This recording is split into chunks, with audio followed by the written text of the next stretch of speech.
ग्राम प्रधान श्रीमती पालीवाल जी, हमारी chief guest Shrimati चेतना लेगी जी, विशिष्ट अतिथि भाई आशीष नेगी जी, शाही जी, इस विद्यालय के प्रबंधक किरोला जी, जिला पंचायत सदस्य श्रीमती किरोला जी, विद्यालय के डायरेक्टर, प्रधानाचार्य और सभी विद्यालय परिवार। बहुत बेहतरीन कार्यक्रम आप सब लोगों के संयोजन से, आपके मार्गदर्शन में विद्यालय के बच्चों द्वारा प्रस्तुत किया जा रहा है। अभूतपूर्व कार्यक्रम है और भी बहुत अच्छे अच्छे कार्यक्रम है। यहाँ उपस्थित सभी हमारे इस विद्यालय से, परिवार से जुड़े हुए अभिभावक, दर्शक, हमारी सभी मातृशक्ति, नौजवान साथी, आप सबको बहुत बहुत धन्यवाद कि आप काफी लंबे समय से आप सब काम धंधे छोड़ गए, घूरने से, भैंसने से, सब चीजों को छोड़ के आप लगातार बच्चों का उत्साह बढ़ा रहे हैं, विद्यालय का, परिवार का उत्साह बढ़ा रहे हैं। वैसे तो संघर्षों की बात है, ये विद्यालय भी संघर्षों के दौर से निकला हुआ विद्यालय है। एक समय था 15 साल 20 साल पहले, एक किराए के कमरे में 4 लोगों ने एक बीड़ा उठाया कि कुछ करना है पहाड़ के लिए। शिक्षा नीति बेहतर नहीं है, बीड़ा उठाया। आनंद किरोला जी हैं, वीरेंद्र बिष्ट जी, राजेंद्र तिवारी जी, कल पांडे जी मिले थे। पांडे जी बड़े सुस्त हो गए हैं, शुगर पेशेंट है इस समय। ये 4-5 लोगों का प्रयास और आज एक बहुत बड़ा एसेट जो पूरे न केवल उत्तराखंड का बल्कि हिंदुस्तान का भविष्य है, जिसको एक अच्छी शिक्षा मिले, ये उद्देश्य हर विद्यालय का होता है। एक अंग्रेज लेखक ने कहा भी था कि कोई एक व्यक्ति अगर एक विद्यालय खोलता है, वो 100 जेलों के रास्ते बंद करता है। तो ये भावना है। और अभी जिस मंशा को लेकर के सब लोग, भाई आशीष नेगी जी ने अपनी बात रखी, पूर्व पहाड़े की स्थिति जो शुरू, वो सब आप सब लोग समझ रहे हैं। हमारे इस देश को, हमारे इस उत्तराखंड को मंदिरों की, मठों की, मस्जिदों की जरूरत नहीं। हमारे इस उत्तराखंड को, हमारे इस पहाड़ को, हमारे पूरे देश को आज अस्पतालों की जरूरत है, आज बड़े शिक्षण संस्थानों की जरूरत है, आज शोध की जरूरत है। आज दुनिया बहुत आगे निकल रही है। एक दौर था जब हम बड़े गर्व से पिक्चर का गाना भी बनाया, जब जीरो दिया मेरे भारत ने तब दुनिया को गिनती आई।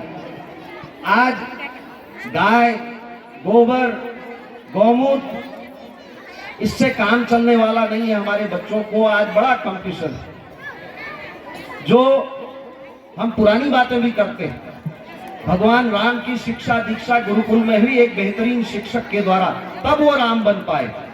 पांडवों की शिक्षा शिक्षक द्रोणाचार्य थे, वेदों के ज्ञाता, पुराणों के ज्ञाता।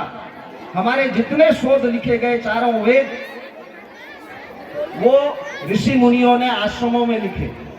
वो खाली नारों से नहीं बने जिसको लेकर के आज पूरा देश चल रहा है। खाली इन बातों को कहने से कि हम सनातनी हैं, हमारे शास्त्र पूरी देश और दुनिया में जाने जाते हैं, उस पर नहीं चलता। आज के समय के हिसाब से शोध जरूरी है। और भारत पिछले 15 वर्षों में शोध में पूरे देश और दुनिया में 3% पिछड़ा है। यह हालत है हमारे देश की। इसलिए ये नौजवान पीढ़ी, हमारे बच्चे बहुत एडवांस है। आज एआई का जमाना है। आज कोई भी चीजें उठा करके देखिए, हम सबको तय करना होगा कि किस दिशा में हमको अपने इलाके को भी ले जाना है, अपने राज्य को भी ले जाना है, क्या शिक्षा हमारे बच्चों को मिलनी चाहिए। आज रैलियां निकालने से, धार्मिक रैलियों को निकालने से सनातन नहीं बचने वाला है, देश नहीं बचने वाला है। आज जितना बेहतर शिक्षक हम अपने बच्चों को दे सकते हैं, उसकी जरूरत है। हर माँ बाप चाहते हैं उसका बच्चा एक बेहतरीन इंजीनियर बने, डॉक्टर बने और उससे पहले एक बेहतर इंसान बने। मैंने पहले भी एक बार कहा, अमेरिका के राष्ट्रपति अब्राहम लिंकन ने एक चिट्ठी, ये हमारे आदरणीय गुरुजनों के लिए भी और उन अभिभावकों के लिए भी जो आज छोटी छोटी बातों में बहुत गुस्सा हो जाते हैं।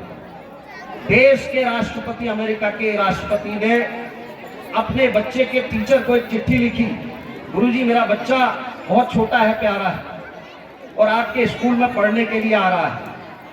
इसको वो सिखाना कि कैसे ये बेहतर इंसान बन सकता है, इसको सिखाना कि मेहनत से कमाया हुआ 1 रुपया मुफ्त में मिले धन से कहीं मूल्यवान होता है। इसको किताबों के साथ साथ प्रकृति का ज्ञान भी आवश्यक है। इसको सिखाना कि चिड़िया कैसे उड़ती है, तितलियां कैसे मंडराती है। इसको प्रकृति का ज्ञान होना आवश्यक है ताकि ये संवेदनशील बन सके। इसको सिखाना कि मेहनत करना सीखे।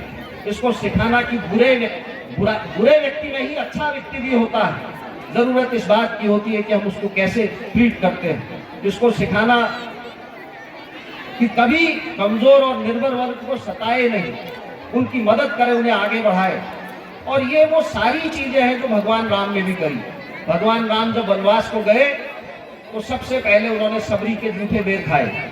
एक उदाहरण प्रस्तुत किया कि समाज में कोई छोटा बड़ा नहीं, वो भी एक आंदोलन था सामाजिक असमानता के खिलाफ।